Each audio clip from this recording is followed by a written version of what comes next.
আব্বা कौन है बे? ও আব্বা আব্বা করছিলাম যে বিয়ে তো যে কোনো কায়দায় হয়েই গেল, আর খরচ যা হয়েছে মোটামুটি তো ভালোই হয়েছে। এখন বোঝো তো মেলানি তো ভাঙতে যেতে হবে।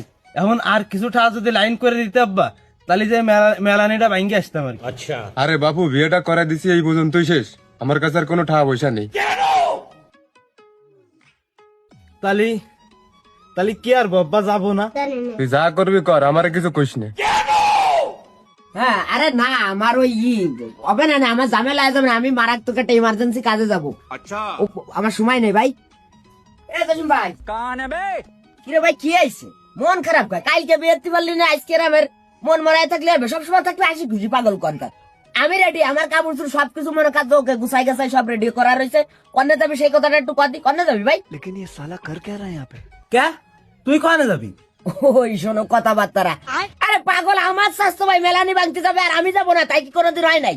আরে হাজার লোক তো তোর একটা সাপোর্টের লোক লাগে, পাগল কনকার। আর ওই শোন, ওই করিস, ওই মিষ্টি কলাম আমাকে বাজারে নিয়ে যাবে না, আমাকে এই জায়গায় নতুন একটা দোকান, ও মিষ্টি তো অমন একটা ভালো নয়, যাস মা ওই শহরের দে ভালো এক জায়গাতে মিষ্টি নিয়ে যেতে হবে না, তো নিয়ে তোর ভালো লাগবে না, আমি তোরে মনে করাই দিবানি। আর ওই করিস ভাই, আমার পারফিউমটা শেষ হয়ে গেছে, তা তোর ওই যাস মা তোর একটু পারফিউমটা আমার একটু দিস দি ভাই।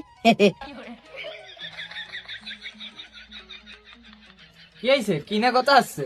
আরে ও কিছু না, ওই মেলানি ভাঙতে যেতে হবে, তাই নিয়ে একটু আলাপ আলোচনা করতেছিলাম আর কি।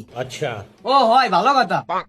শোন বড় ভাই, কিডা গেল না গেল আমি কিন্তু অত কিছু জানি না, আমি আগেই কয়ে দিচ্ছি, আমারে কিন্তু তোর নিয়ে যাই লাগবে না। আরে না, তুই ছেলে মেলে মানুষ, অতবার জার্নি করতে পারবি নাই, কোনো বমি ঠে মেরে মাই জোয়াই নিবি না, ও থাক, তো যা লাগবে না। এ বড় ভাই, ওই ই করো, ছোট মানুষ ওর নিয়ে আনি দরকার নেই, ও নিয়ে কোয়ানে টানা টানি একটা ঝামেলা, তার সব বাদই থাক ভাই। মানে বুঝলাম না, তুই এই মাঝখানে কথা করছিস কা? তোরে নেসছে কিডা?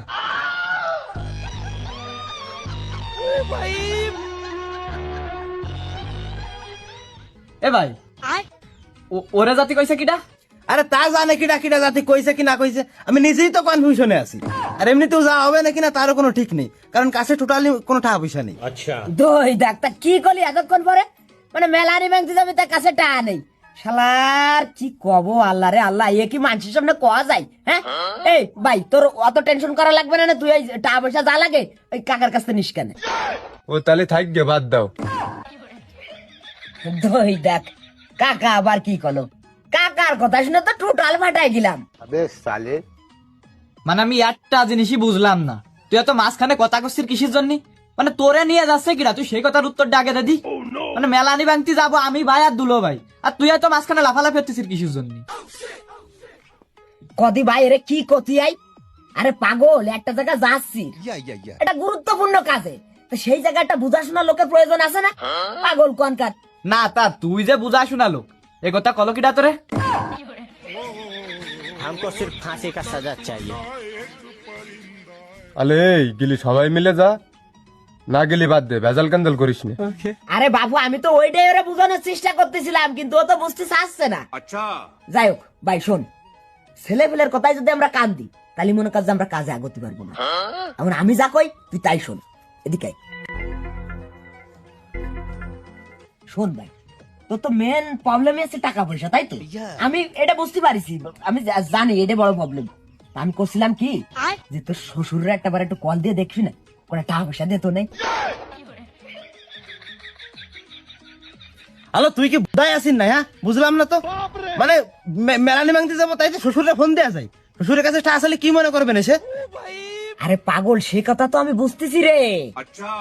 আমি কেউ আবুজ, আমার কেউ আবুজ মনে হয় তোর? হ্যাঁ, এখন তাই ছাড়া তো কোনো উপায় নেই, ওর কাছে সেই জায়গা জাতি হবে। আমরা যে এতগুলো লোক যাচ্ছি, আমাকে একটা বড় অঙ্কের টাকা পয়সা খরচ বরচের ব্যাপার সবার আছে না, নতুন নতুন সেই জায়গা যাচ্ছি, গেলে শালা সুমিন্দি তো শালিরা দৌড়ে এসে কবে দুলো ভাই টাকা দাও, ইয়ার ও আরো বিভিন্ন তালবালের মধ্যে থাকতে হবে। সেখানে মনে কাজ অন্তত পক্ষে যে আমাকে হাজার হাজার টাকার সেখানে খরচ বরচ আছে, এইগুলো আছে। একটাবার তুই একটাবার একটু ফোন দিয়ে দেখ দি ভাই, তো সর কি কয়, ফোন দিয়ে দি ভাই, দে। हम लोगों ने गरीबी देखी।